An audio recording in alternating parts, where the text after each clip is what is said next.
Ko kore ke u hufanga moa he tala malo e whanua mga hi tala whakatapu ko doa pe, wha o atu pa miheni, tala ngata e dea o whai ki toa mama, o ka ata e whainga maari e koe ni, ke o atu ai ha mo polokala ma anga maheni, i he tu site ko doa pe, ko e polokala ma tufunga whanua alo au.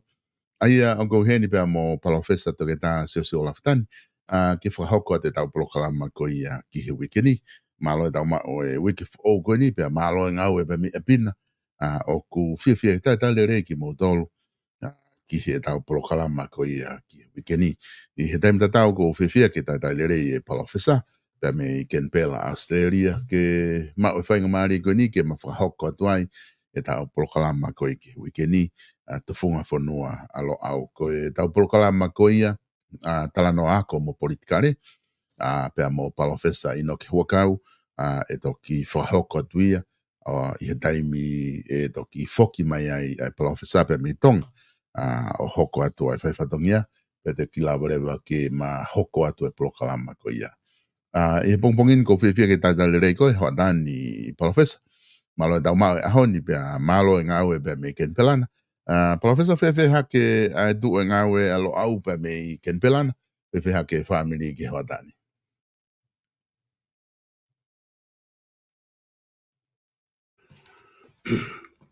Malo bito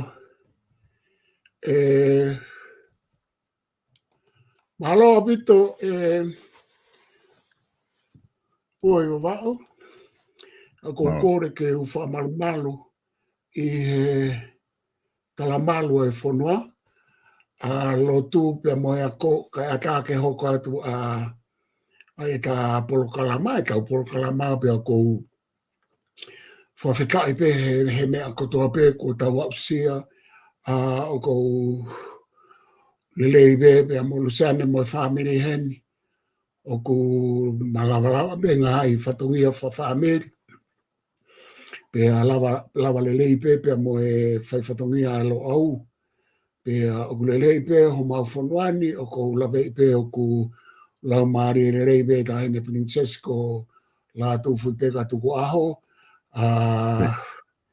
ai o ku ne me heni mai mo a ko heni pe o ku lelei pe e tala whika ulahi li ole o tonga ki Australia ni ketis ala tu hala ngie pe mo e api ko po ono pa ko tu lelei pe ka inga o ta hene princesi e uho i wava o ka whafoke atu malo.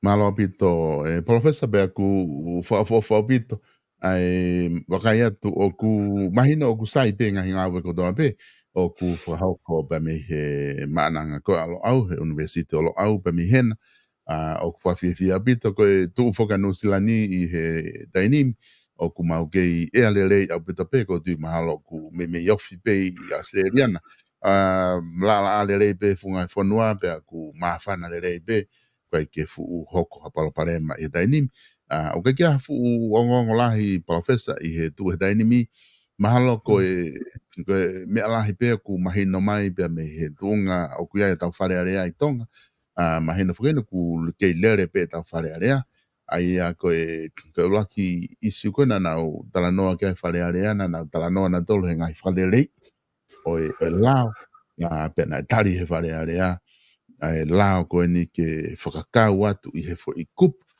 ai hia sei be ko e whanongo talanoa ke whakakau atu o ka pau e tu ni he whakamau whiunga ke hoko ia ko e whakamooni i he ngahi hopo o ku talanoa ke ngahi te whito i lao ko ni na e whaiha no area i he whare area i he ngahi taimilahi o ai ke tuunga neongo na be ka whakafofonga o kakai o ku whatu tamake lao ko ni tatau te fito ki hono ngawe aki kai ke te whekumi ke ngawe aki ai ngahi mooni i mea o ku iaha no ngahi whakamooni ke lava o prove ake case ko ni beyond he reason brought out ai au sivi ake ngahi hopo whaihia ka e lava peke ngawe aki ai whanongo tala noa ko e taha ia o e whakamooni peko hearsay ke ngawe ke whamon o ka fie mau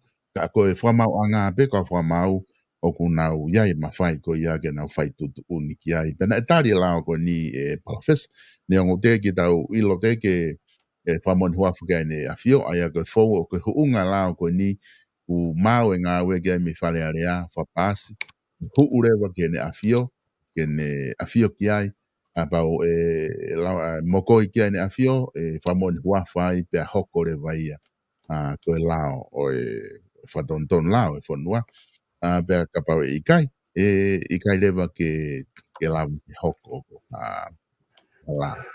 Ai ka ne tuu ko ia ko e ke tuu ngai a kui ai bene ongo koe ke tau fuu ilo lahi ta tō ke whakai ki pa ke tau mao ta tōlo e whatontonu ko tau whanongo pe te peiti ka aku mahu inga bito e upehe ni iko konga mahu inga eni kono whakakau mai a hearsay ke whakaatai whamau anga ke nau ngawe o ka fie mau. Palofesa ku pewehanga hao wakai ki ta whaaki koe ni. Ia, koe nau ki lawe i pe hano tuko ake ai ola o se mea ake a whare area o lau i fope mea nei ai e uhe wau. Na asmai he media whasosiare, para aku mamata i homo proklama pe mo paurapi ven piukala. Keke te aha haku fu tāna kilahi aku ki ai. Ka koe, ko tui koe mea mahu inga ia he tala noa ke mono pe koe kapi ke kupu i lao koe ni. Ko no whamanatu mape kia ki tau tolu. Ulo aki koe whahinga e tangata. Oku ikai ke ahata haia e tene ilo, pe hawa e ne ilo o tokai maananga ke he mea kotoa pe. Koi. Heku hanga he mea koe ni o whamanatu mai oku o mea ko o mai hono whakamo o ni. Koi. Ka pau oku ikai whiunga ki whamau a ngā pe a moe whare, pe a moe whamau, pe koe hae tuunga o whamau ko ia. Pe a aia, koe poi nia koe kai ke tau hawa, pe a koe kai ke tau ilo mea kotoa pe. Koe hao eke he mea ko pe he koe o kuma umahano whakamo o ni, ka pau e toi whakawhehu ia. Pe tau hao rewa ki he whakakaukau o Nai anga whawhewhe ai fo i whanongo ai tama koe ni ke o mai rewa ke whakamau, Kata, ai koe poi ni uro aki, ko e tau, koe ke tau hawa, koe ke tau ilo mea ko tope. Koe poi ni ua, o kune hanga whamanatu mai ka te tau tōru, ai malawa rewa, tupunga he ikai ke tau hawa mo ilo mea ko tope, ke ngawe aki he whamau ai whanongo tala noa. Koi. Pea neongo, koe whanongo tala noa o ku ikai kakato. He koe fo i whanongo pe o ku koe ke maa popo hake ki ai u konga kehe ho tau census. Koi. Koe fo i whanongo pe. E whai rewa whamau a whangatukuia, o mai rewa whamau o whakatatau he kui kai ke tau ilo kahatoi, pe te tau patonu mau pe, koe ngā koe tau wanga whakai tangata. He koe, ka pau hange koe ni e uhe wawao kau atu e kānaki pe koe anga pe kānaki. Ka pau o mai e fo i whanongo, ai fo i hearsay, pe na e toi iai mo sio tonuia ai tama koe na e whanongo. Aia, ko kuanga e pehe. Koe whanongo tala noa, kana e toi he turiki o whakasiosio au ke he mea nai hoko. E consider rewa he whamau, te nanga rewa o toko, a ene whanongo, ka koe mea ka pau ne ke ilo he ta whaake ta hana e whanongo atu, pe whakasiosio atu, te nau tamai whoke nā tō. Ne ke heni koe he tala noa. Ka o atu rewa ai tama whanongo me hene poini, e to rewa he whamau e pe atu ia na o whanongo, ka na o whakasiusio tau ki homo tānoa, ai o toi kau mai mo sense o site, o sio. Koi. Ka kia ne written document anaya ke foi mea koia, sai pe. E lava he whamau ke to e me whanongo, mo e me whakasiusio atu, he na e sio no mata ke ai, ka na keike i loi he kau kamako e na e whakasiusio. Ka aku toi, kai kia hane written, hane mea anaya, hane whamoni tohi, mo ka toi u whamoni. Ako e, ko kuhi ngā ia e, ti tau o hange rewa, ai to tonu ke whamau, ke whai aki ke tānaki ke hene whamau. Ne ongo e uhe wawau. O kui ai pe u tānaki pe heia e whamau i hono mawhai ke ne au whangatuku. Ha hopo, ka kui kai ke tau whakako. Hange naia ha ai ke whakalao i ke mahin. Pa hange ka te au, i homo tāno mo piveni o ai ke he mea kotoa pe o kai ke ai ke hao patikula ke ngahi mea pe ni i. He koia? Koi. Iyo, ka koia, koe mea ai, ka koia pe e ue wau ka whafoket malo. Malo apito e palofesa ko ti o ku mahino apito ko lao ia ko ni e toki tuku mai ke toki wha bakai ki ai hanu whai ki pe alava ke tau toki sio atu ki he ko hai tu unga kui ai mo tau whanonga atu me lao ko ni ka koe mea ulaki ke ulaki whamoni huawha ne awhio ka lava ke ngā ue e lao ko ni pe a koe konga mahu inga whoki ia ai koku ke hanga o mai o ku lava be ka whakamau he whakamau anga ke nau hoko e ngahi mea ku nau tutu uni ki ai koe lao ia ke ngā ue aki he ngahi hopo ka ko te whi le rei i kone tau lao ko tui kune te oangi ai tau atai na lahi ange ke whakamau anga ke nau whai tutu uni he ngahi mea ko ia whikau aki mga i hopo pehe. E palofesa ko di mahalo te hoko atu ke tuke ka pau te aha mea ku ke loto ke tāna ki mai kai te ki hoko atu ki he konga hono ua patato ki foki mareo ke takoni studone. Hoko atu koe uhe wawau ko tu saipe ki ta hoko atu. Koe mea beha no ua hoko me tonga he whare area.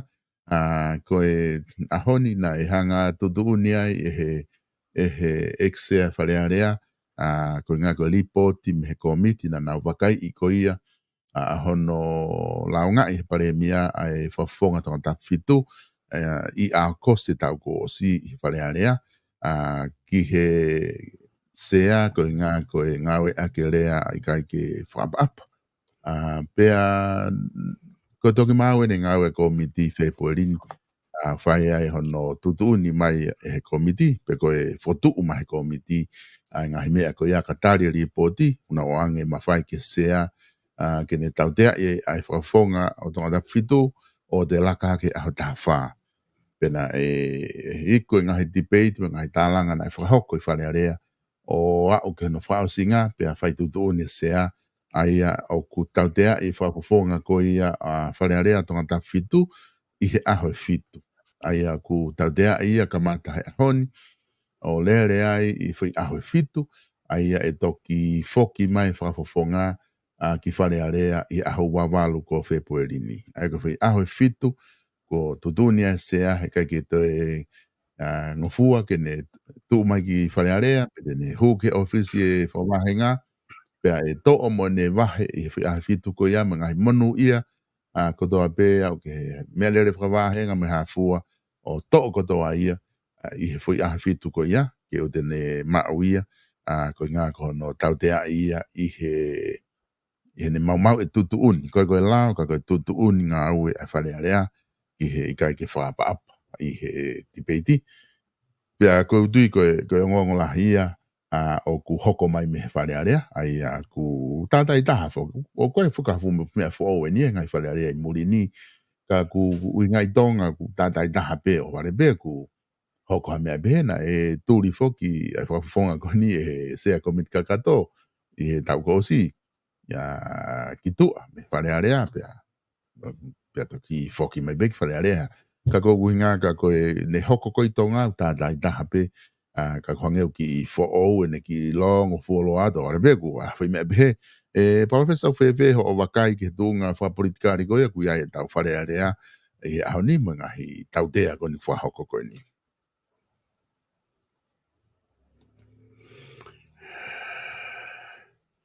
Malo bito ua wao Koi. Koe ngongo whamea pangoia koe ngongo e nia ku tau whakakaukau atu ki he lawe ai whafofonga hono fitu o e kakai. Te tau pepe koe ha whainga whafofonga. I whare area, ka ku tau osisio tau tōruia koe mea koe ni te ura ki lawe ki ai, pe toki ai pe mea ko fia lawe kai ke tunga wha politikare o whanua anai e ue vau ka pau pe ke ai pe hata taimi, hata tai wā, ki mua ke ta alu ke konistu tone koe mea koe o ko fufua tokanga ki ai, na e osi ai e u mea ai te uhanga whakalau atu hanga he mea nei hoko he whare area, na e to tonu o ku kovi au pito ia i he mea koe ni kou tau tea i alki ai whafafonga fitu, ngā hinga fitu. Aia, ka koe whehu i whoke, na e whakailo pe na e launga e hataha i kai. Na e aha tūtuni o e whehu i hono wana tūtuni o e sea o e aho ko ia ki ngā hito onga ko ia mau e tūtuni e koe mea koe ni koe whikau aku mo e mau o e tūtuni ai whare area. Pea o kulahe ngā hi mea aia e uho i wawao, ange koe ni na e fuhu samla krispo hiwa ia pea mo e tua te lavu. Tap mo ke nau tap mo samla krispo hiwa ko pekia. Na fuhu nai whare area. Na e whai e hea sea a hamea ki naua, o ku kovi ange fo i fuhu ia ko ia he fo i rea koe a Palapiweni. Ko hanga whawhia naki ke tau sio ange, ko whē ke tau fua ange, ai mea ko whē mea o ku kovi taha pe kovi ange, pea koe hae mea o ku ikai launga i pe tau tea i he sea. Ka pau ko ia launga tau tea i he sea. Ko ia mau ke mea ko ia. I he kumanatu e ai fua a Samuela mo laulau e whare harea. Koe mea taha koe na e iai e whafofonga ko ospekia, na e iai e ne fo i lea ana ia i whare area ko whenga ke whakamanatui. Mea ai mahalo hata ue wha i he kuke i lahinga au i ki tonga, na whanongo le lei, na uhia sei, na kai ke usio ki whare area, na whanongo le mau e re ko tia he kasete pe mau ia i he TV mo re te oto. Na whanongo le lei ki ai. Ne ai e fo i lea fo i lea ka e whiunga ia na o kowe nge fo i lea piveni na ia hapa anga i hokui. Ke whaiteri hai. Na iai mo e fo i mea koe i he vote of no confidence, i fo i whelawaki ko ia na kape tonga tapu walu, ai whafonga tonga tapu walu. Ka pau ku tonu, na o mai e fo i mea pe ko ha fo i video ke heia, pe na aku whanongo au ia ke he mea ke he ne fo i a kaila kapi veni na e tae whiunga na e kape. Aia, na e tu tau tea i e sea, na atana ne launga i ka pau o ku i kai ke launga i ke tau tea i he sea. Sai, koe foi lea koe a... Mea koe e palofesa koe kono koe tonga tapu walu na nau te foki mai whakina dolu ki whare area. Te hanga lewa e sea o kore ke kala ke to e o mai e miniti me umia ko ia I he tuaki I na fai ke tonga tapu palu. Te na na whakatonton wale ko tina e kakia na kai ke kapkape mako fai ngā rea pena ne fai whakatonga bega wai ka kapkape o nau klia na kai ke kapkape ki he whafofonga I he whare area ia ku aspena na utok whatonton ki mui ai. Ko ngaha na e tukuhanga kai o tukuhake. Sai hao ia. Na I kai ke kape ka koe fo I lea koe na ne whai o ku tatau ia mo e fo I pehatu koe e pīveni. Ai ko kuhinga. Na e rea ita na ne ngau ake fo I lea. Ai ko whanongo fuka koe na kape.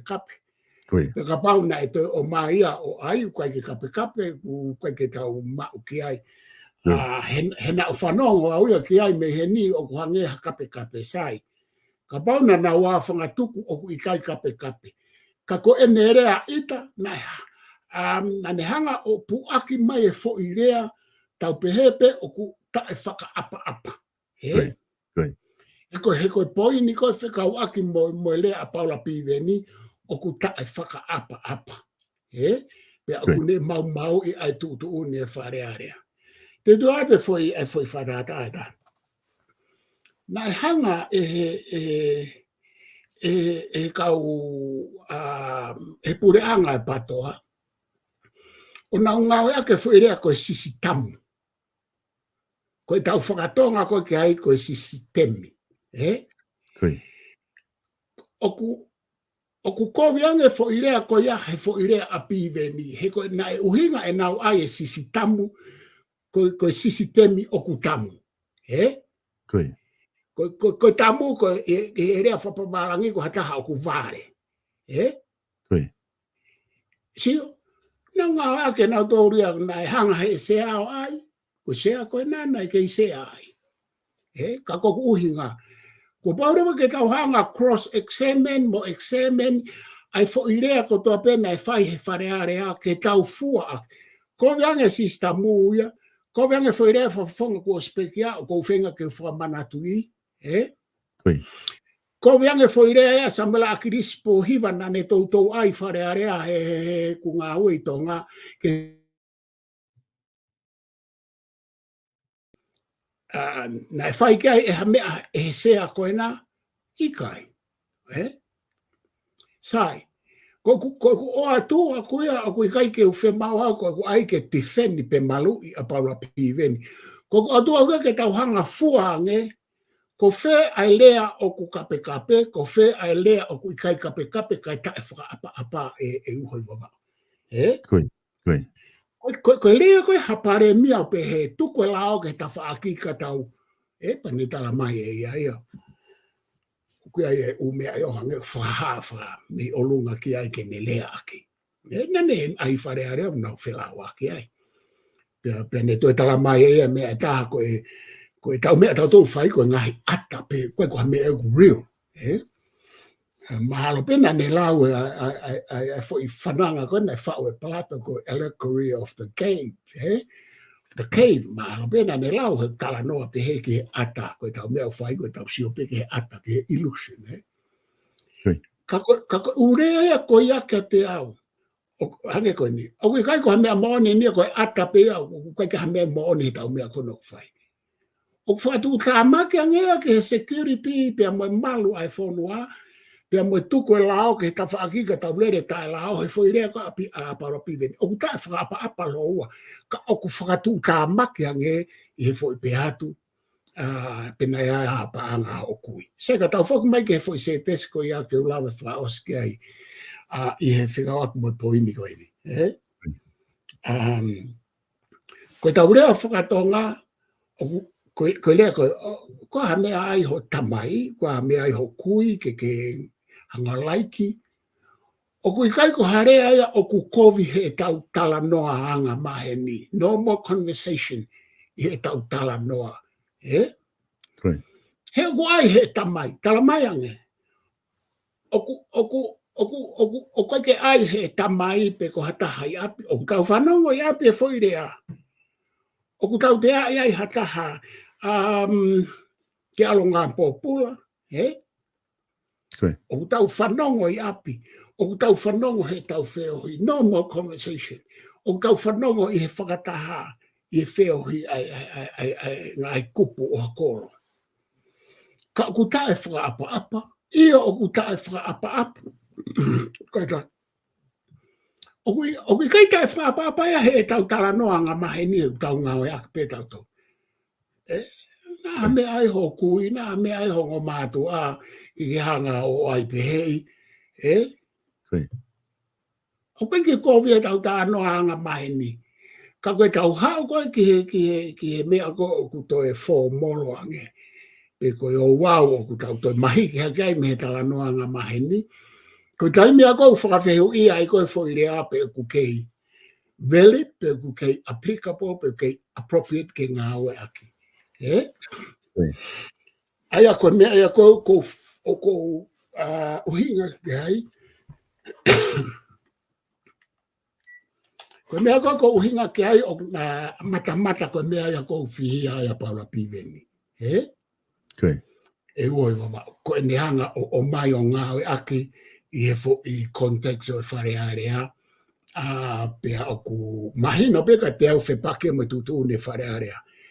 Ka koe ku whakaosi, kana e osi ia e u lea mo u tō o ngā kovi he whare area, kana I kai ke whahanga aue kia e sea.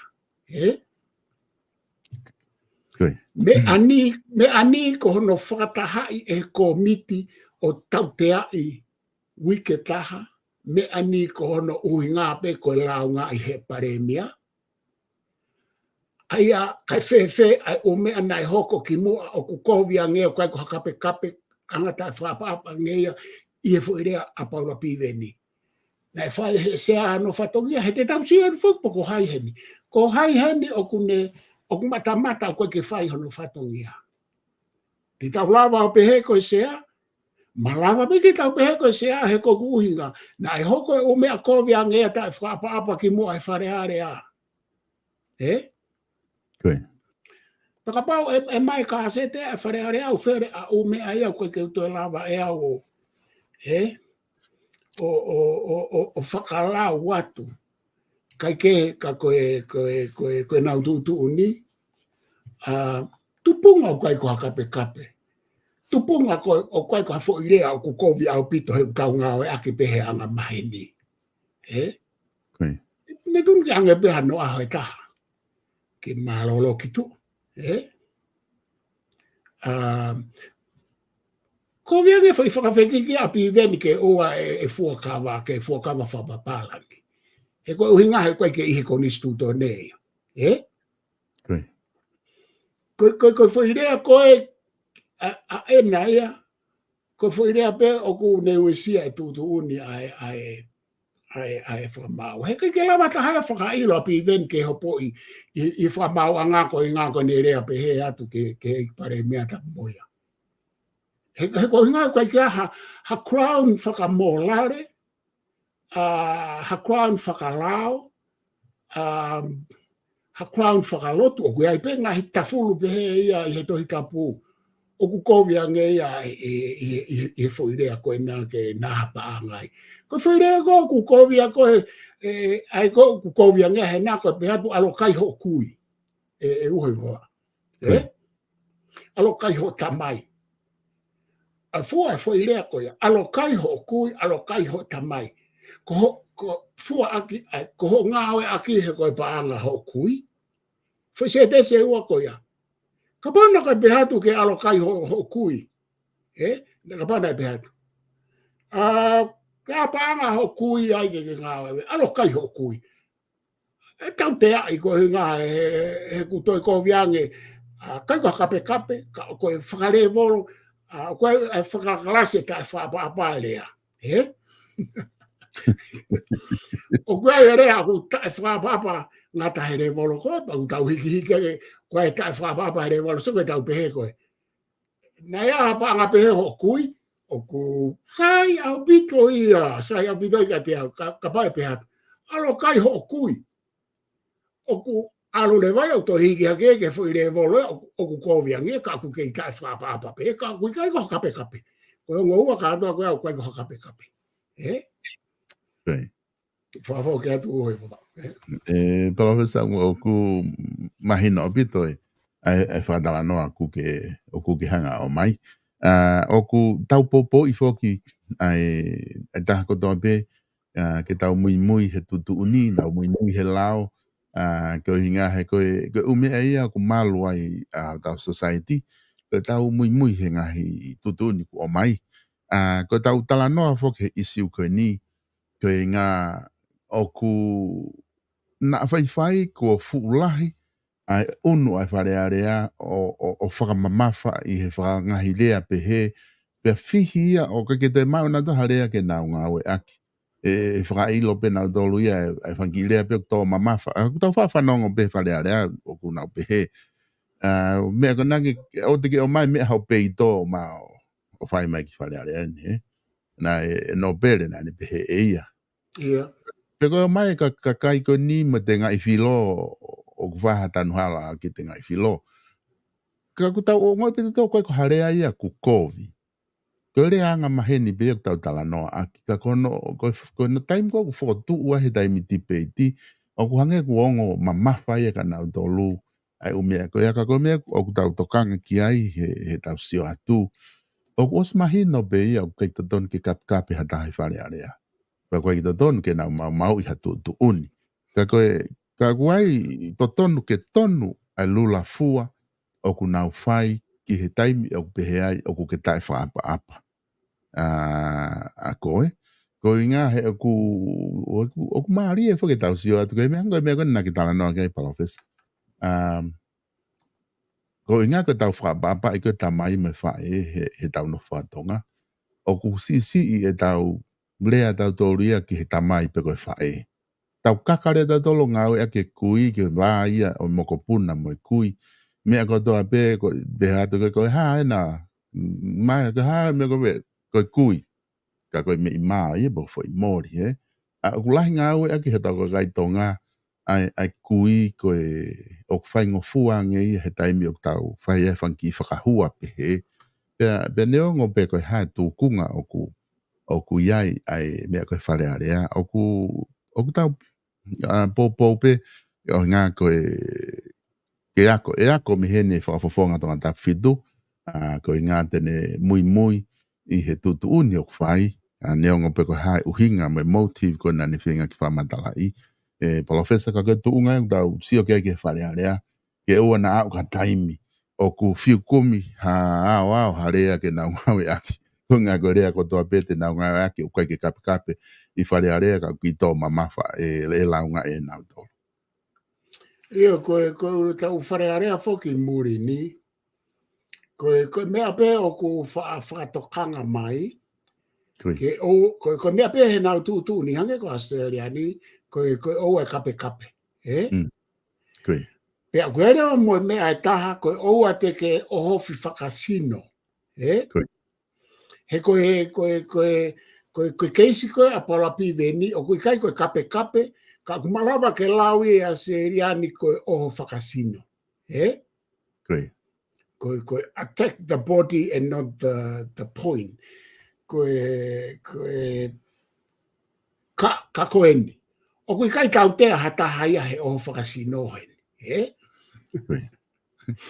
Koe mea pe ai se haia koe ne tala mai tangutu ki lalo. Tangutu ki lalo ka oe te ke whakasino. Pea behad lewa e ta whaake taha ai ko o hu kei. Oe te ke o whakasino taha noa mahe poini. Ka koe whare area ia I hene. Ka kumu tau ke I hena.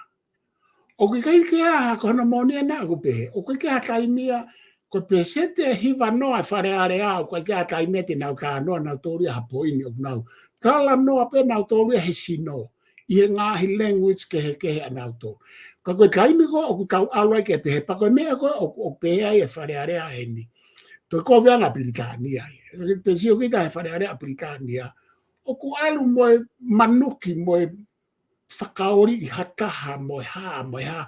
Pe aku mao pe ai foi tradition pa foi tu whahoro ko ia he u whare area koe ni ai kau Britania koe ni ange ko mo tolu moe ni. Ka aku I kai ke o mia ke ne hanga mau o kai ke tau pehe. O kai ke to oia ko me ai ke tau tea I hataha. ka koe o ngā he ku kehe ki tau tolu I tonga he koe ai e tau ngā hi mea tau tolu ia ki e tala noa wha apa he koe rea na e hu e foi rea ki he eiki pare mia koe taki e fonua. He? Ka koe ku tala noa pe he ni, he ku hange ko ho poini, e alu rewa me a ia koe ne ki asi ha foi rea ea o ku mea au toton ke hanga he sea, ua toi ai ke lao ngā I ata. Koe uhinga ke ha, ke whea a ene mea, he koe nai o siai o mea pehe nai hoko I mua ka nai kai ke tau te ai. E he sea. Koe kehe o e ni, koe kehe te fito e ni, koe lea nai, whana I hanga tonu ke eik pare mea ho ka meriku ka moia ko ia ai taki I e tau kabineti. I e whonua. Koe ia e taki ne whakahere whonua. Pea koe taha, koe tau tūtū ni mo anga I tau whaunga whamolare o ku kehea me u whonua koe. Ka koe mea whokia ke tau tokanga ke ai ka paurewa upehe, pea ai ke tatau ma upehe e tau alu atu, kai makatu unga ia e whamau ai sea. Ka uai o seni te ai foi mea ia pongpongi ku lea hata haia, pe whai foi tō onga ia pa kai ke tau te ia, oku kai ke kovi pe kovi anga ia e foi mea koe na pive. Koe mea ko toka ngau ke ai ko justice, ko whamau to tonu. I e a whanga tuku koe ke tutu ne whare area, koe whamau to tonu he ha, koe whamau to tonu he ha, koe whamau to tonu he ha. He koe hange koe tala noa koe e tangata koe ko John Rawls, na me whau ne tohi I justice. Koe ne pehe, koe whaunga whaporit kare mo ui ha society. O ku makatu unga ia I e whakamau to tonu, pe koe whai to tonu, pe koe toi hano whainga whakarea. Pea koe whakamau to tonu, o ku tatau ia mo taimi o kautala, no koe lau ene a John Rawls. O tatau ia mo taimi o kautala no ai, ki mea koe truth, pe koe mo oni. Aia koe ne uhinga. Ka pau he ikai ke ha mo oni, koe mea ia ku ne a whanga tuku ha whahinga whakatotoro pe whekum whakaako. Pea ku tae aonga ai ngā ue whakaako, koe a ka pau he ikai ke a truth, I a whanga tuku. Ita kone behe, ka pau he ikai ke a justice, ha whakamau to tonu. Pea ku tae aonga I tau tala noa whakamau to tonu a tau tonu. Koe poini a koe, koe whietoka ngā uia ke heni. Whakamau I ta tau api veni, mo hatoe mea pehe e hoko mai, he ko kuhinga nai o mea pehe e ku hoko ki mua ka nai keike tau te ai hata hai. Pake si ore o koe ki ha whamau to tonu ia e foi uhinga ko ia, he tau tā noa e uhinga John Rawls.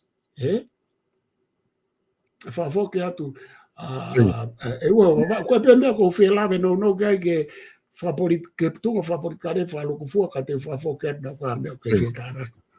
Koe whaosi I he kawenga koe ni, tuku ke hange me he koe tau te agu o si o ange ki ai, a hoi fitu, pe koe mek te tiuti o fo ilea koe na ne whai o ku worth, ke tūria he ahoi fitu, pe o ku worth he ahoi taha hange koe whakatala noa ku ke whai PALOFESA, koe e toki wakai pe ki ai kakai whonua mo nau sio ki ai ke tuunga ku o ku iai. O koe I whake, mea taha tau whakau atu ki ai. Ka taimi koe na hoko ai palparema koe ne tipeiti pe apehena e tai whakapa whawhawhonga. Na turi I te he taimi pe koe ia e he sea koe mit kakato ki tua. O save le vai me ala. Ka ke nau te he la ia ai komiti. Ka ke te mo le taimi whare area te tipeiti. O tau te ai bewe taimi koe I he mawhai e sea. Ia alo le vai whawhawhonga ako le va ke ua tento e whai mea koe ia. I he foi taimi koe ia hoka ne alo no foi tua. Ka lere foi whare area ia. Aia koe tu koe ni, alo e me aia alo ia komiti. Alo komiti a kose ni ko februari ni mahina fiha komiti. A koe na toki whare area, fu mahina fiha ngea koe na nawato ai ko o siofi ai fo IKC. Ai koe ki hapa anga hau kui ai. Foki mena tori na kai ke ui e whakafofonga ia, pe koe pare mia, ke nā atu o ke nau tala noa me komiti. Ko komiti pe nau tolu, ia nau tolu. Oscar nau te foki mai ke whare area, Oscar to e vai ua o ahoni. Ko tala noa be i he ki foi isiu pe koe ni. Ka toki whaere foi tau tea. Ko i whehu i whokia o ku whehu ia te kakai whonua.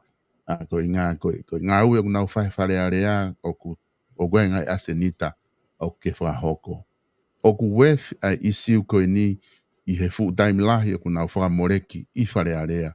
Ke toki au ke nau decision koe ni ke tau tea aho fitu.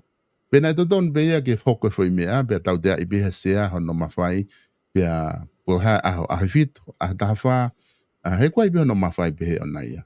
Pia hoko aturea ngā ue whare area ke ngahi isiu mahu i ngānge, ke whai ki ai whakamore ki ai tukuhau pe moe pāngai whanua. Kake, koe anga ia o wakai me ta whaaki ko ia, ka ku koe ke tau popo i ta toria ke tae mui hata halao, o tau koe mea lere ke nau mui he lao, pe moe tutu uni, tato te whito ko tau kautaki, ke nau tae si pinga ko ia, ki kakai e whanua.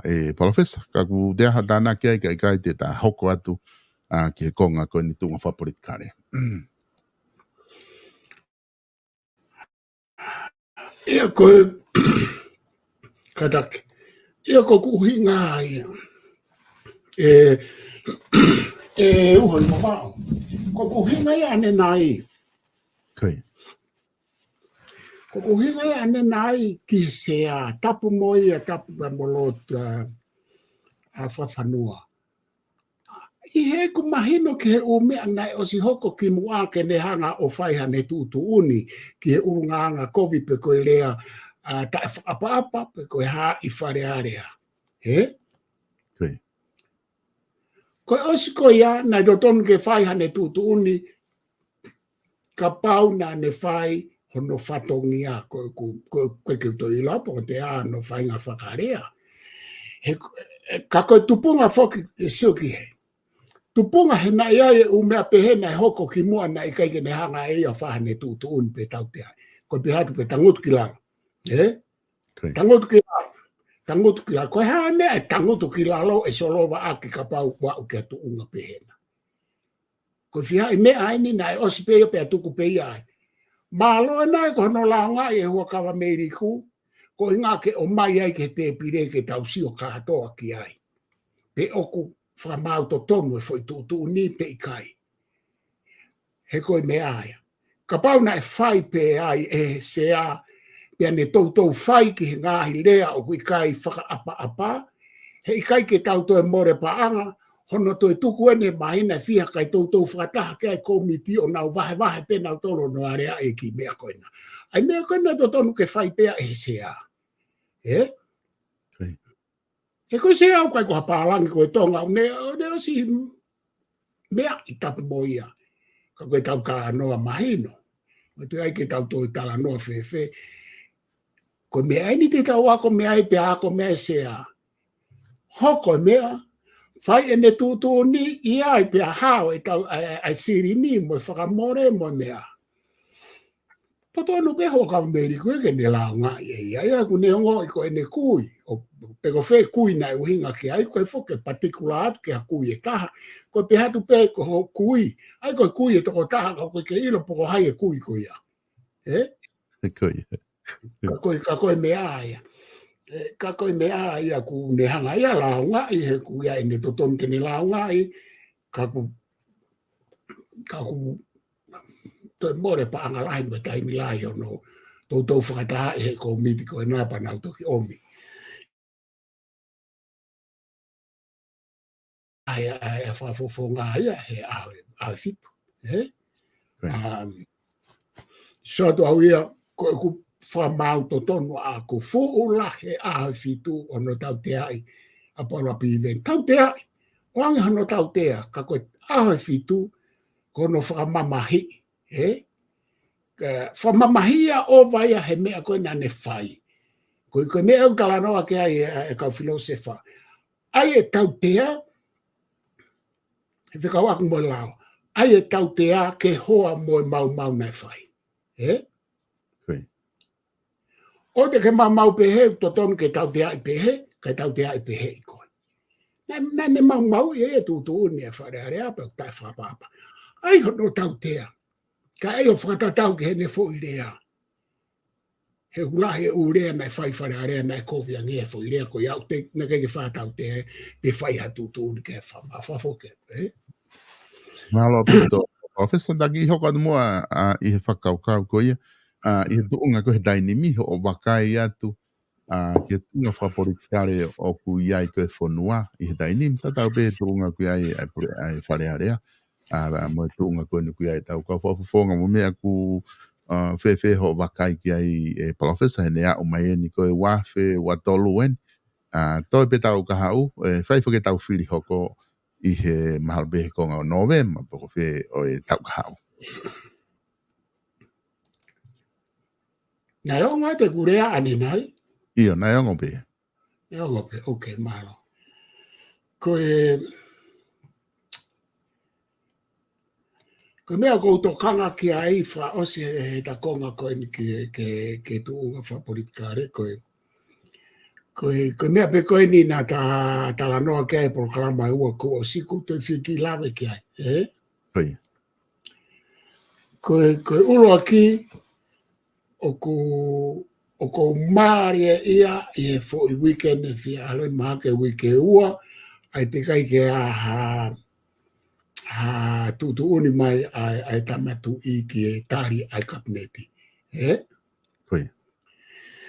Ai a koe mea rewa o ku hoko ai o ko ato e fo I whehu I e ua. Koe. Pena e uhinga ai tamatu I ke na whakawhisi pe koe uhinga e fo I toi e ne fau mai me whakatako ni pea mo e toko tākoni me tā e sila, vrea malolo, ko uhinga ko a whakatokanga. Koe. Sai. I e tā I wā tatau. O kou kei whakaongo, neo e kuhanga ai e fwoi whehu e ua ko ia, ka I e tā I wā tatau o ku lahiange pe a e ku tui o ko pauke o mai he tui e netari a whangatuku. Koe. Ka, I ono whatongia koe tui, o kunehanga o mai e whainga maarie ki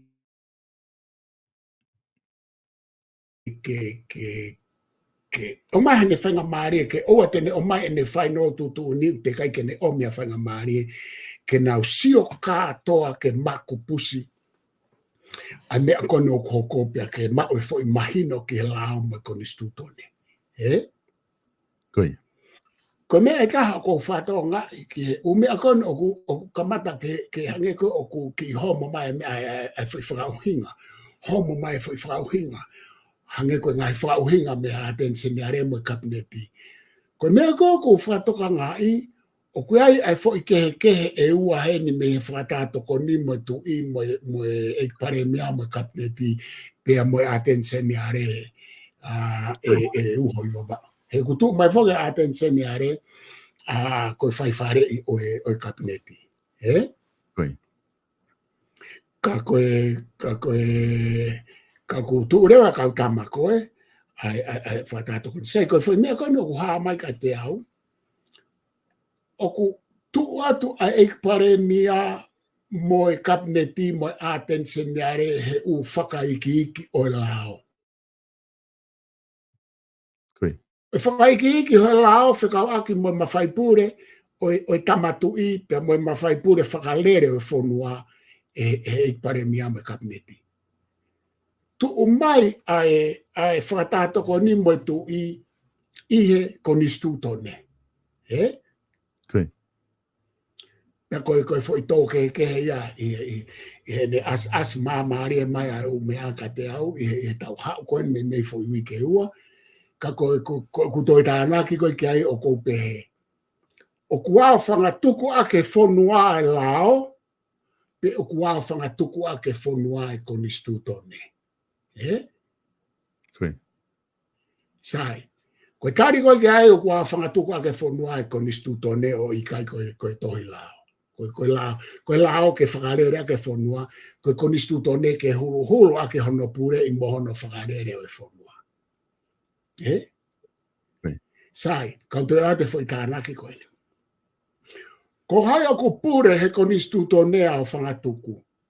Ko ikpare mi ape koe tui. Koe tari koe ki ai koe tui. Ko hai o kupure he la o mo no whakarere I fonua. Ko eki pare mia pe koe tui. Ko toi tari peki ai me ko ni stuto ne koe tui. Maari Maari api. Ko te tā no wha oskoi ni. Nanga tohe foi artikolo whapapalangi ko Tonga steeped in tradition and constitutional monarchy. Pena ako sanga pulusi he pesi ko elo au. Ko tala noa heni ki he loloto mo lau ma ui o tala e fonua pea mo constitution pea mo Westminster system e konstitutoni a Tonga. Fika uraki a constitutional Westminster system fika ua e tala e fonua pea fika tolu a democratic principles e whakahoko hoko. Pea ko tala noa he artikolo ko ni. Pana ko sanga pulusi. Pea ko was awe ke mau Canberra Times hen. Pea whakotu ka nau tolu ke nau whakai eke au pea ka pau nau whea pulusi pa nau pulusi ko artikolo. Pea ko was awe ke Sydney Morning Herald. Pea ko was awe ke SPS TV a mau tolu mo retio. Pea ko was awe ke mau ABC TV mo retio. Ko inga ka pau o nau whea tala noa mai mo au pe te nau whea whahaporo kalama mo au he ko whea mau ke tala noa worldwide ke issue ko na hoko I Tonga. Wana au toki hanga o atu he weekend ni mo weekend. Wana. Ke whakamama whai worldwide ai whai poini ko mea o ku mālohi Tonga ko Westminster system under the constitutional monarchy pea mo tradition pea tok whika tolo atu ai democratic principles. Sai. I huinga ko ia, te tau whamaui lewa ai whanua I he fo I tolu ko ia. Te tau whamaui I he Westminster system, he constitutional monarchy, a Britania, ai koe na tau adopt. Te tau whamaui I he ne whakawaku me tau traditions, te tau whamaui I he democratic principles. Ko whea mea whika urak mo whika ua mo whika tolu, te tau whamaui a kia Tonga. He kai ke tau whamau ia ka Tonga a democratic principles, he kui kai ko ha republic, he kui kai ko ha constitutional monarchy, o ku mālohi whika urake a democratic principles.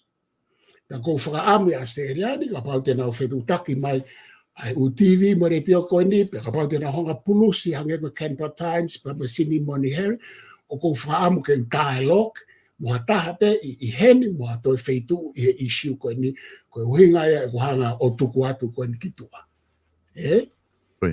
Ai o koe ke ui lau pe tēnā hanga ai, pe kai ka teo whao se ake ni. Nā rea mai sana toke tāka te au. Koe ku specialist e ni he taha e ku kau medical doctor. Ia ko siana PALOFESA e ni na whaiako he university pa ku hao whakalera no clinic. Ma ose ma appointment ni pa ne pehe mai ka te au. I he kuhu mai ki tu a koe ki he foia koe ki he reception. Ia ku whanua e kakai. Pero pehe mai PALOFESA koe ni ka te au. Dr. Siua, hai mea hoko I Tonga. Hai mea hoko he kaunoa ai tu I he paremia. Pea kui ai koa ai u isiu whakapesi nolo. Pea kui kai pure tu I ki he paremia. O kai ka hane to tonu ke ne whekau atu ke hataha ke mālolo he kapneti. Pea o ku pesi nolo mea e whakatato koni mo tu I ki he paremia mo kapneti. Koe ke ui loia e au e uhi wawau pe koe ne mau me whi mau me hongongo. Nā kuhanga ta ofitu upe PALOFESA koe ni I hao haonga kakai o whakaton tonu atu ai pe e au e PALOFESA ki e ne fo I mauhala koe amo e mauhala ai miitia. O ate foi rea koe ni mauhala a Australia mo New Zealand I hanga nau whakamau I a mea koe atonga kau whakanono. Kau talani. Hei kai ke whamau e New Zealand mo Australia atonga aki e nau democratic principles mo nau matasiu ata whakatemokalati he kui kai ke pehe a foi sistemi. Te kianga whakawewhe ke alato whamau I o ai ora to o sio ke hamea ka aku tuku mai hamea o ku kai tatau ia mo mea ko la tu ko mo mea ko na ke anga ki ai o fa mau ia ke mea ko ia o fe mea fa o na ko ai ke palofesa ko pane kala mai toki o mai ha o mea ko ai ke usen ke ia di ko lo ni ke ne lau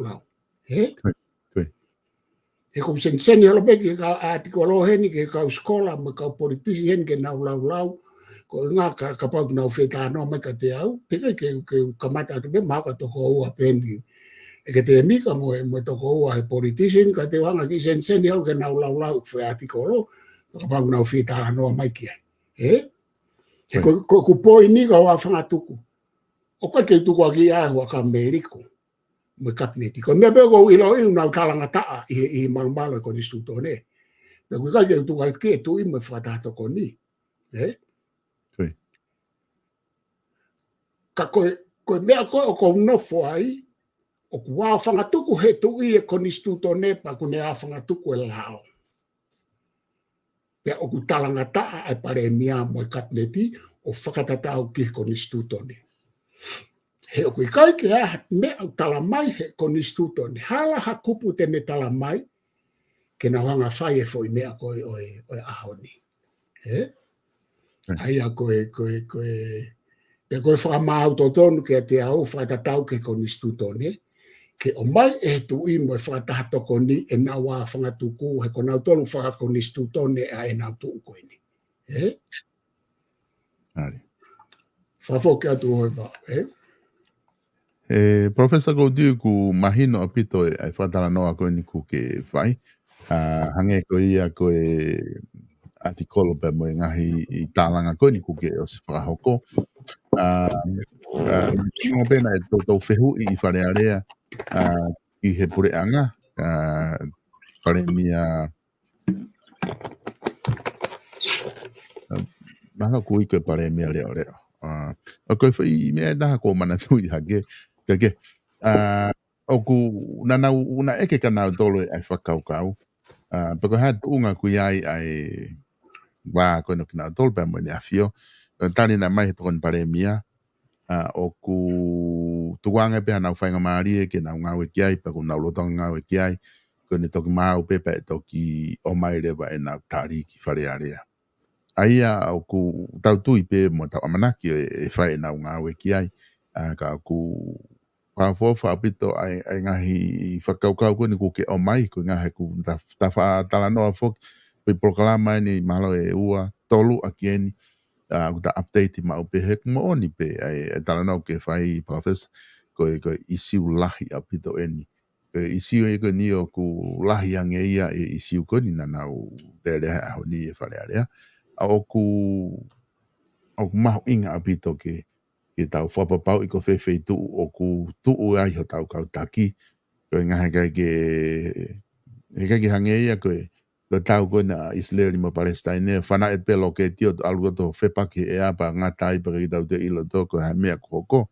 Toko whiha o ku lawe mo mate ai ka ku pau ke ilo he ka kai whanua. Koe hai tu kunga au ki ai ka ku tau tui pe koe ni o ku lotonga whai ai ngā ue ki ai. Ko mana tu koe mea ko tokanga ke ai e ue pupau ko oska to for tu i tuku mai e pare mea me nuslia ne foi video e ua Koi ko ne video e ua ko ne response ia i ne fonga ana pa ha ne video e ua ko ne tala noa ke ne u project mo kapneti kua fai pe aku lolo tonga fai pe e fai pe aku ne fai ka atoa e ia ai me ana tutu uni ange e tamatui ko ne foi video e ua ko me ene no foi Koi sai fai rawa tari ai pare mea me tonga kara mai e o na loto pe ka atoa kapneti ke hoko atu pe a fekita Koi ka tala no atu e umea koe ni e umea koe ni koe o ko ui koe tae whakaapa ki tamatu i he tuu whakonistu tone. Toi tala mai rewa e ha te sene are, o kui kai whakalao ai whai tūtu uni ai kapneti, ai isa ai whatahatoko ni mo tu. Se koe whai poini e tolu, Koi Tari mai he pare miatala mai o kui kai ke aha palo pare mai ka ko uporoseki e ko lava, poroseki o tonga fai mo poroseki ke fai ko na tari katoa e ke umea na fie mau hene afio i he ene whaafotu mai ke kapneti mo whare area. Koi. Tari mai e pare mia rere o kunau kei no tope na toke hokata whekita. Tari mai e atenseni are o kai whala o kapneti pia moe ai whare area ai isa ai whatato ko ni mo tui. Koi. Koi fo i tolu katoa koe ni. O kui kai ke iai hane makatuunga whakalao mo whakakonistu tone. Koi. Koe mea koe aini o kou tala atu. Koe mea koe ne to ton ke nau whai, koe nau whehalaki katoa fo i tolu ko ia. Koe mea koe na to ton ke nau whai o whatatau ki he ki hanga e tuunga pure anga whakatu i kotonga konistu tone mo e lao. Koi. A eni o kunau toki rea mai ake he taimini koe na ke tala mai whare area. Koi. Mana tui nau talatu ka te koe e tuku atu he tui koe tamatu i koe ni o mui bege konistu tone mo e lao. Pea kui kai puri ha whatahato ko ni a mua penolo ke ata mai e tui. Koe tui koe ni o kune tuuni pe e ia i he awhanga tuku hono whare ia o koe ki kai ata mai. Koe tau pehe kou ata mai e whatahato ko ni pe mo e penolo. Koe tau whaapapa, koe tau tātua ke tui you can't think. Pau ke tau sio ke se tesi ko toa pe o tau tala no ai he malo e constitutional monarchy. O koe ke vare tu i kapu mo ia ke uhinga ke whakakau pe a whatahato.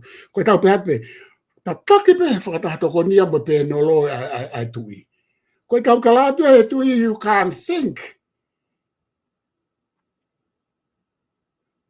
Koe whailea koe i constitutional monarchy a Britannia. King in council. King in council.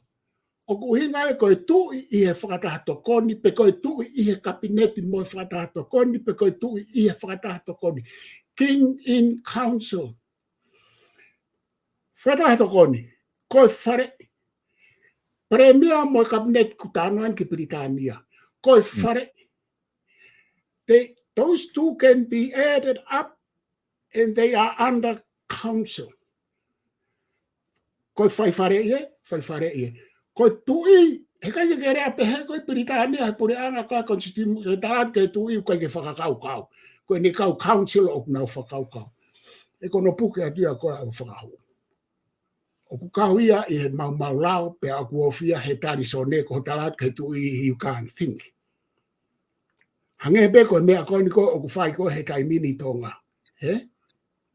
Koi. Koe tae whapapa, koe hai uhinga, ne eskore mea e tama. Mo o whare area, mo kabineti o lau ke malau ai konistu tone, mo lao. I koe tau parapare mai. A ena pe o kuasi mai here. Ke loika pone mahine lao me konistu tone, o mai pe foi tohi, whakalongolongo ai, o rewa ke ate nautari, pe koe whakafisi ai au ngoa. Ka pauna e mahino ai constitutional monarchy mo Westminster, pe mo whaunga koe aki kautonu, koe whaunga whaka demokralaki. Partly. Ka koe uhinga ko ne tae mahino, pe kunau lelelere pe ai kautama koe na.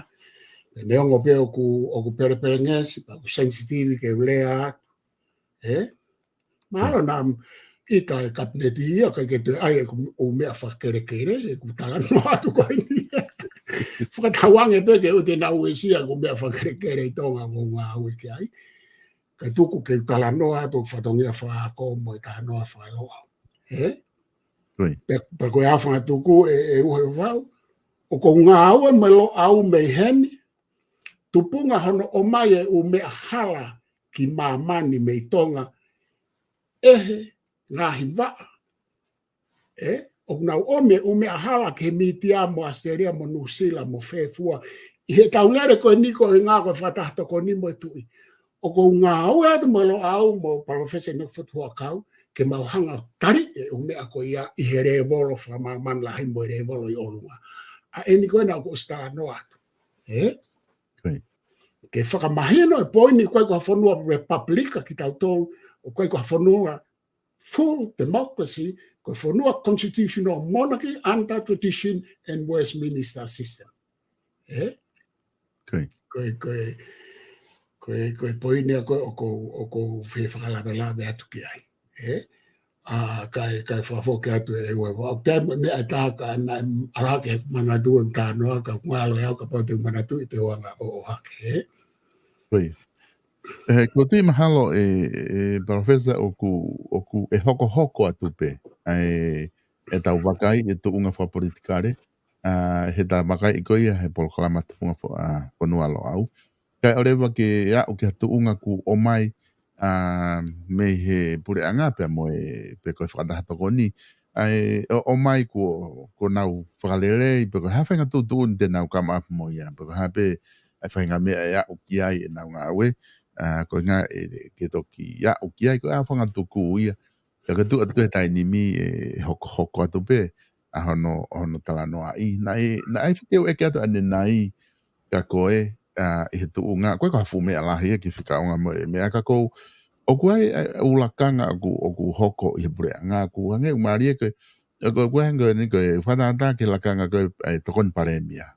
O ku whiri e paremia me whare area. Pe whiri rewa paremia ne tokoni paremia. Pea moe ne kau minista.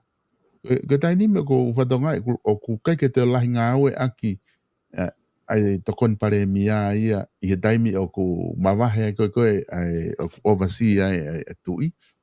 O ku ngawe aki ko paremia reo. O koe ki wilo iau ke mea whakapolitikare Palofesa pe wahama ki ai.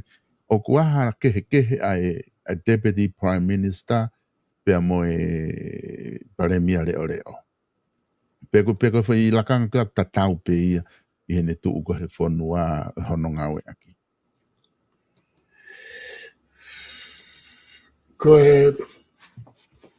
Ko tokoni paremia he tuu whakai ngā we.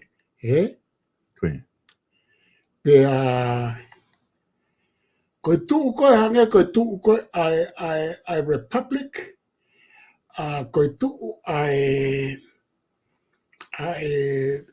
tuu koe ai federal government.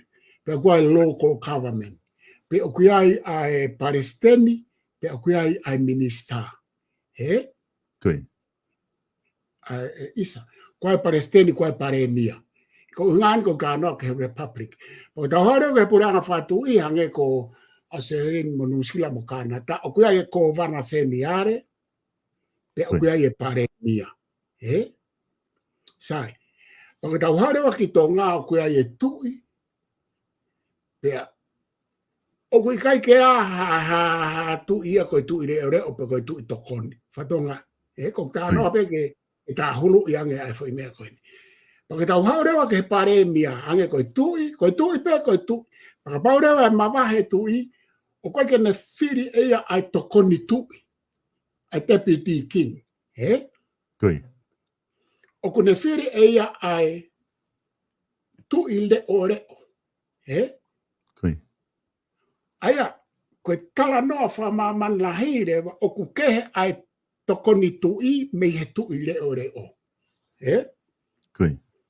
O ku kehe deputy, pia me he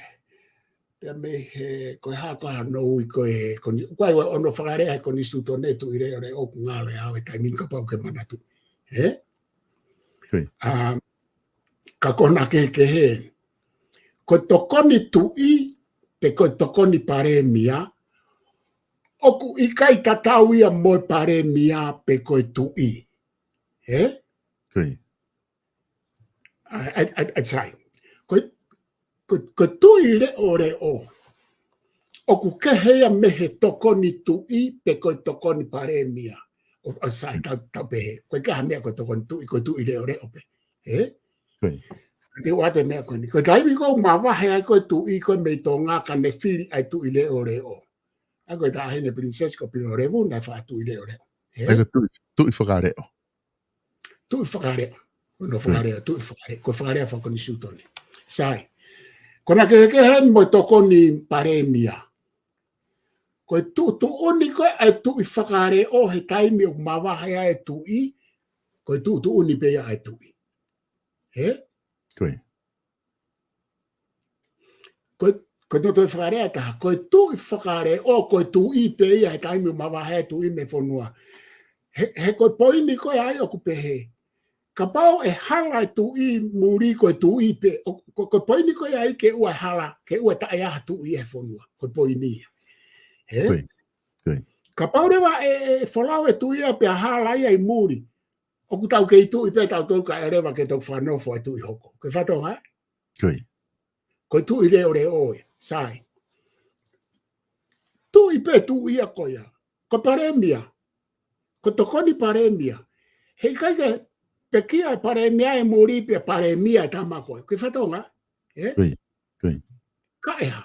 E ki tokoni paremia pe ka arewa ku tau whiri ha paremia fo. Whemau ke whakawhai ke hei au mea koe ka ua ai o fio noa ia. Koe haa mea o ku paremia re ore o ai a sa miu vaipu. Koe. Koe haa mea o ku paremia re ore o ai. O ku uhinga ia koe mea kotoa pena ane whai I muri paremia koe paremia ia koe uhinga ka o ku pehe ai tu e tau whaunga I kai. O kai ka mea koe paremia re ore o. Koe tokoni paremia. Pea ka pau o ku I muri koia o ku ne whai e whatongia paremia ka o ku ha. O ku kei tokoni paremia pe o kai ke ne take over ia whatongia paremia. Koe foi political move ia o whemau ia ke analyse. Sai. Koe taimi ka nai muri nai nusila ai a hua ka meiriku. O ku uhinga e pehe mai koe paremia re o re o. Na ikai ke toe a ha whakakaukau moha mea ia ai paremia koe paremia. He ku pehe taimi o alwai tu I kai tu whakare oe. O ka ke toi kau noa mai a muri e tu ia ki he koe tu ia o e whanua I he momenit ko ia.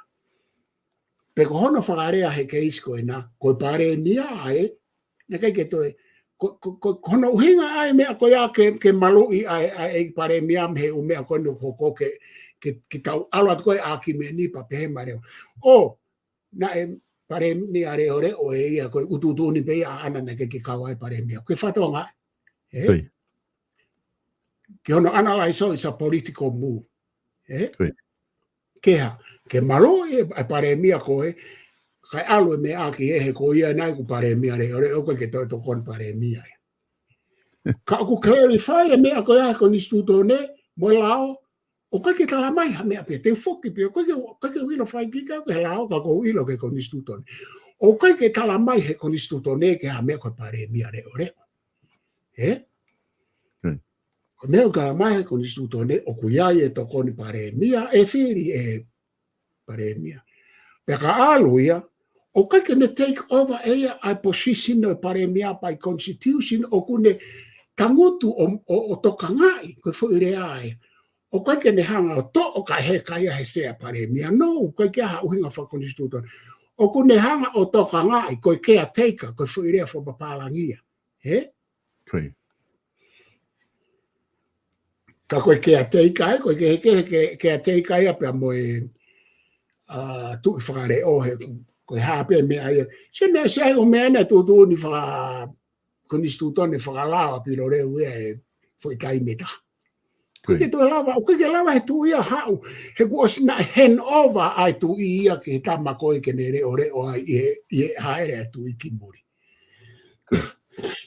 Ka ke lai meu maari Au te kai ke toi ai he tu ia koe ni hatu I re o he ne u haere a muri he lere mai koe ni. Te fito o kui tonga ai Princess Pure, koe hoko ia, pe koe Prinis Kalauni. Ka koe hae uhinga, ke tau wha mahalo, ka mea uhinga, o ka ke toi ai he tu I hatu I reo reo. He kua si whalala pe tu ia ke tamapisi Prinisi koe kui tonga. isa pilindis kalauni. E ka hoko hame e ke ai muri automatic pe tu e tama ko pa tu fai fanofo. Koi.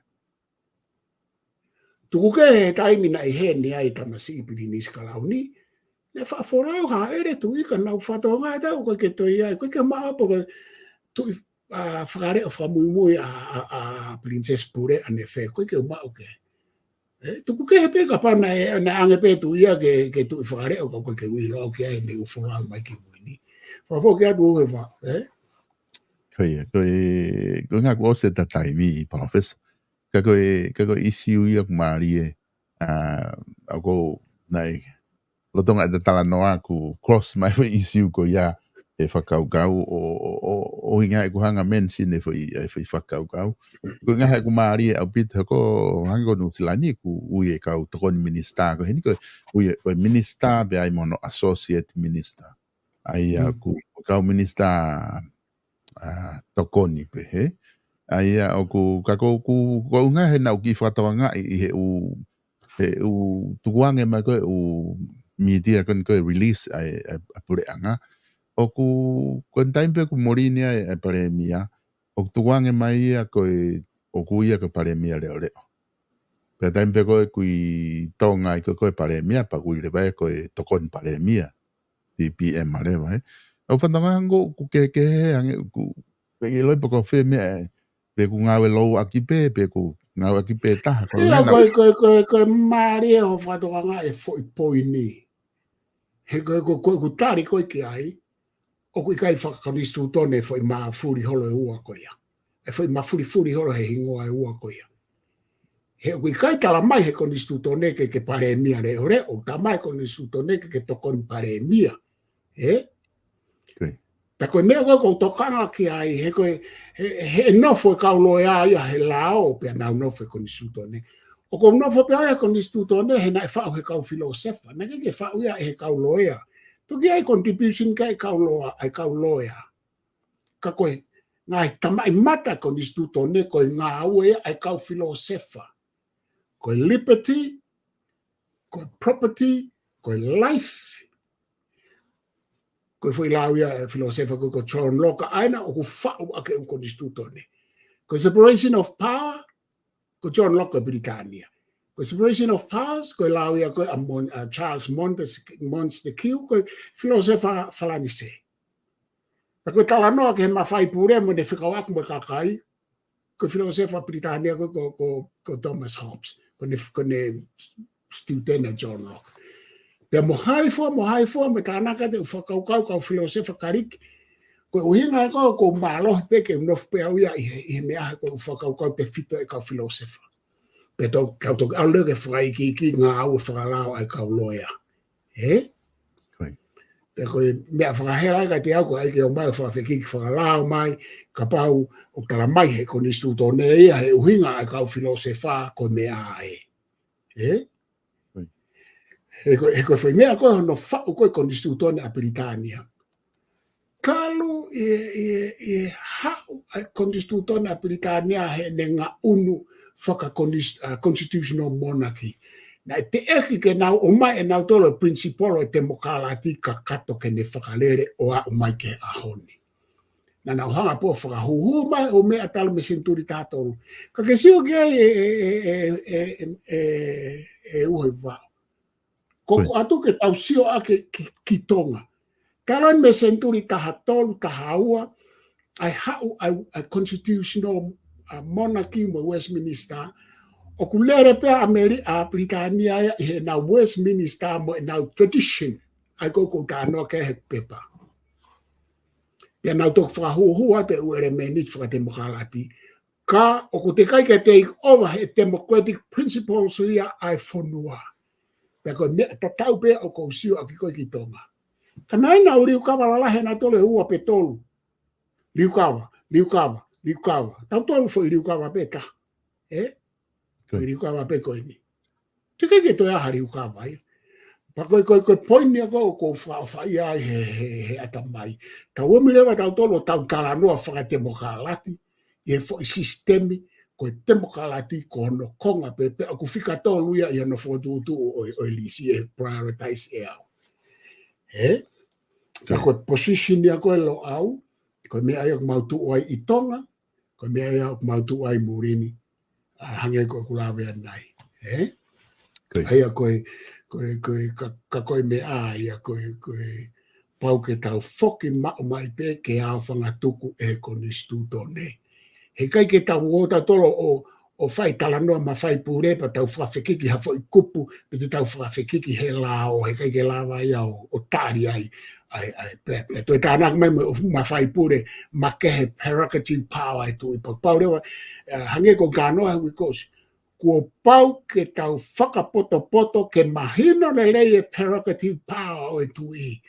O ma whai pūre whakarewa, hako ne tae mahino, koe tama imata te constitutional monarchy a tonga, pea mo Britania, koe prerogative power e tui. Koe ne ma whai pūre whakarewa, a saaresi, mo ma whai pūre whakarewa, koe tikiteita, power, a tupo ono. Papare ke tau hanga mahino, re ia pa tau ngā ue ke ngā unu moia. Pakisio koe kakai koe ni taimini o kunau kabineti. Kakai pēna nau tau kawe e mea koe ke tau demokralati kakato. Pēna nau kau he liliu, pēna kunau ke I mauhala pe I he uhinga ke constitutional monarchy. A eni au o ware pe mapuna mai. He koe wawhia ngo furu, nau liliu e nau tau, tuku he mea ke liliu e nau tau mea koe. Kake nau ile na tōrea mea ke liliu. Ia ko e ni au tau. He koe whi ko awhanga tuku e uhe papa o pehe. Na tau liliu e tau tōrea ke whakamawahe e tui me he kabineti mo e whakatato koni. So koe anga e tau whakau ho tau mindset. A kake tau ila e tau tōrea o kake ngā au e pehe fo sistemia ke whakamawahe e kabineti mo e whakatato koni. Me he tui. Katoa koe, he ka pau na maapopo e mahino ka tau tōra fo I whaunga constitutional monarchy and tradition. He kai ke tau awe, ai tui o tuku ki he, kai o mai e pare mia tuku ki he mo kabineti. He ku whepaki, koe fo I move ko ia, whepaki katoa ia mo fu konistuto ne whakaluku fua. Ia te tau sio ma o pe ki he, pai ngā eruption pehe ni, koe tae mahina tau tau pehe, tau tau ko oswa mawahe tui, sai ko hame kutoi kaunoa mai, ko tau tau penu, tau wharere he ni, he tau mawahe mai kabineti pe mo paremia, mau halaya. Koe foi mau hala fika ua ki ia, he koe konistuto ne ia, nei kai ke uhinga ho paremia mo kabineti pa mo mawahe, ko mo mawahe ai me tui, o kume ihe malu o tui, by constitution. Ka ko pau ke tau mahino e mea koe aka e tonu e tau whawhea ngai ke tui. He ku play e tui under the constitution. Kei tō lahe o mea e konistuto ne ke kapi mo mono. Ka ku pau ke koe tau ngā ue upehe. He kai ke tau ngā ue whakatemokalati pe te tau ngā ue I tua me konistuto ne. Te tau ngā ue along in correlation with the constitution and the king ka lawa ke function e fonua. Whakaosi, peke se tō ka hataha hena ke lawa ke tui. Te kai ke usia oia ke tangata ko ia pana. Ako si lea aki ki mua. Talo me he tau e ni manoa ko hiri. Te kai ke usia o ko tū maha tangata e lawa o tū ke tui by history and by constitution. Ko ia, te kai ke hataha. Kai orewa ke toki hao e toka taha ko ia ke usia o ke. Whafo ke atu hoi rua. Palofesa whamalo atu he polokalama pa mo I whamadala ko ke whahe ahoni. Hange koe whaatu hoa he mea, te mahalo koe ta taimi ku taalo mai I hunukia e polokalama he ahoni, kata toki hoko atu I he wike kahau, I he polokalama koe ni TUFUNGA FONUA alo au, ka kua mea ku ke loto ke whama apopo ki ai, ki mo ke ta maa vai, pati o atu whainga maari koe.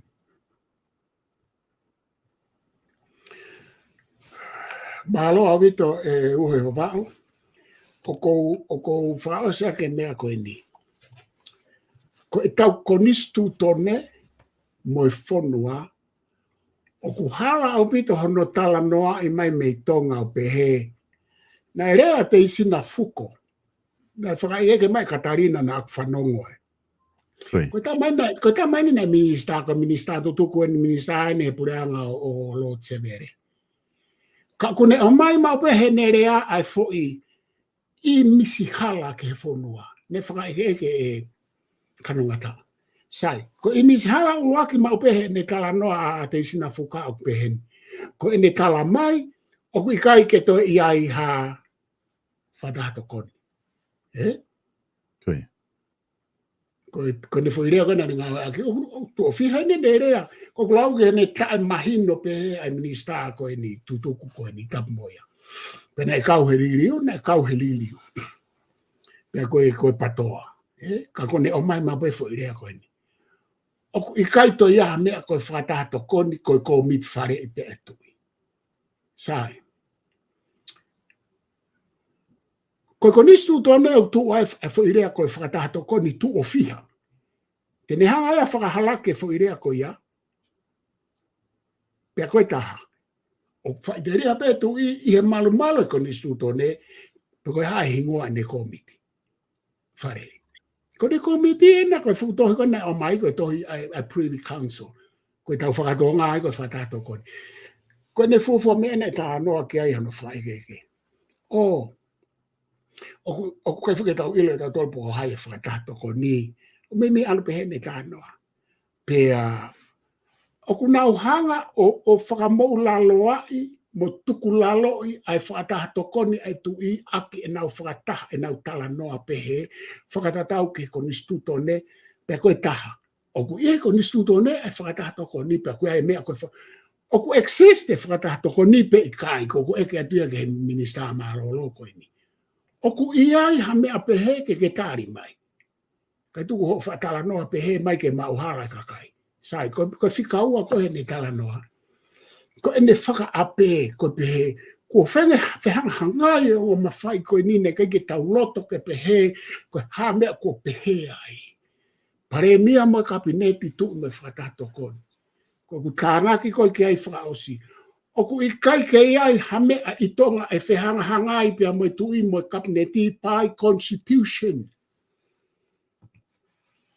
O ku tala mai na ku ai e PALOFESA ko he ni ne rea mai ko tang. Ko ka me ai e constitution you challenge o ku ke challenge e ku hanga whafe ngai e.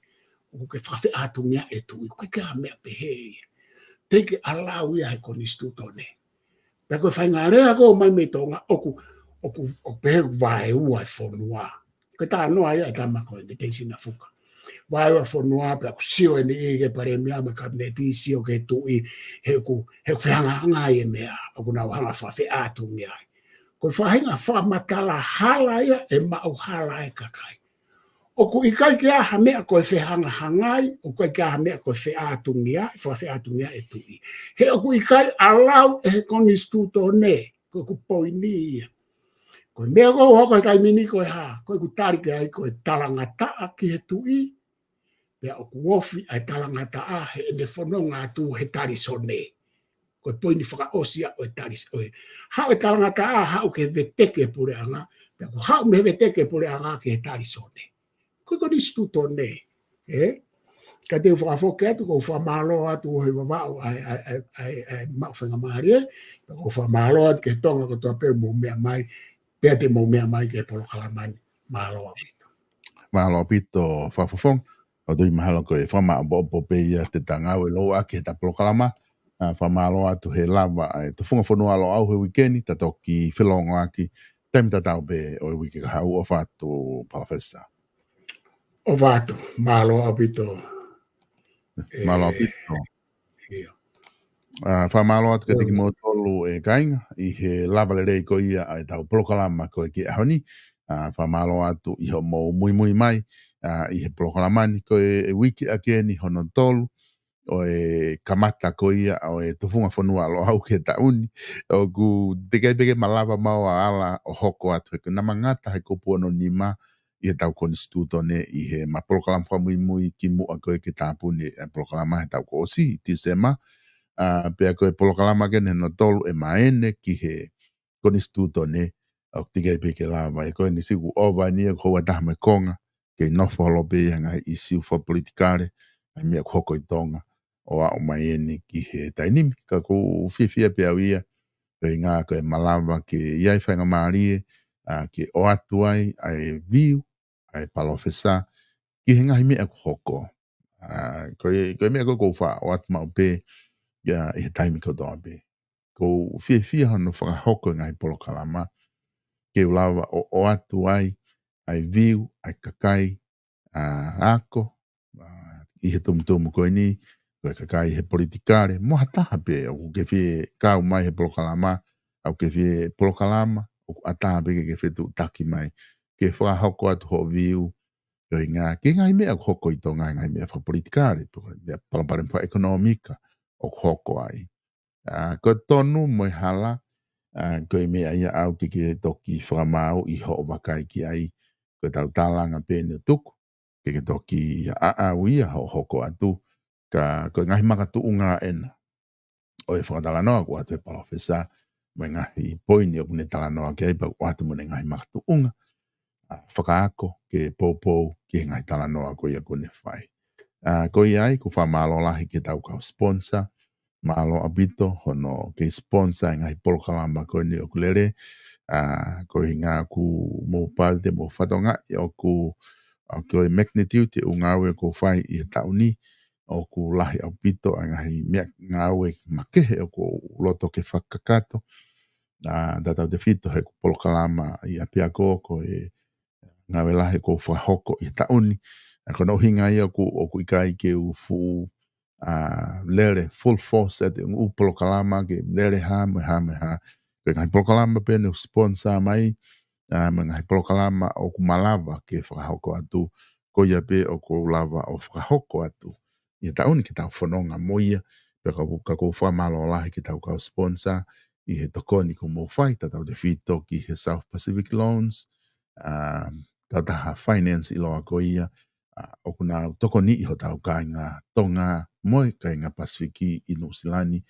stalik tu po whamalo lahi atu kia te koe I ngai whia mau no, whia mau ha tokoni ko toa beka tau kainga tonga whia au e na ngai whia mau whakapaanga ko toa be pa te whare I diki nau tolu koe noa walu nge au walu hiwa walu te ke lava o whitu taki ai kia stalik tu po noa walu nge au walu hiwa walu te ke lava talanoa ai kia stalik tu po ke tokoni atu kia te koe pe he foki ke tau whare koloa wala I tonga eki page fashion store ua fitu tolu ni maono pe walu fitu noa walu ni matolu ko wikeni ko na whama ngai slipa ko na ke ngai kolisi ko si o atu ko na paanga pe ua noa ke slipa mahalo nai whakatau slipa he tola ni manoa pe whiha ka koe wikeni ko tola pe ua noa ke slipa ko ne osi peka ne osi ia ka ke lau peo whetu utake atu ke dingina tolu he nau whiga telefoni te nau lava o tokoni atu kia te koe ka ke koe ngata e tau prokalama koe ke aoni tau ki whelongo aki I he prokalama ka hoko te tau ki whahoko atu pe taimi koe e ka pongpong koe prokalama ia o e whawhango o saione pe ko tui koe ngā mahalo na whainga maria I pe pe mo e whakafonga tonga tapu walu ke lele atu ai pe mo polokalama ko ia ai whatwhanua fo au a pongpongi o ka pau e whainga maari ka te toki notice atu pe ke te ki mautolu ka mo mea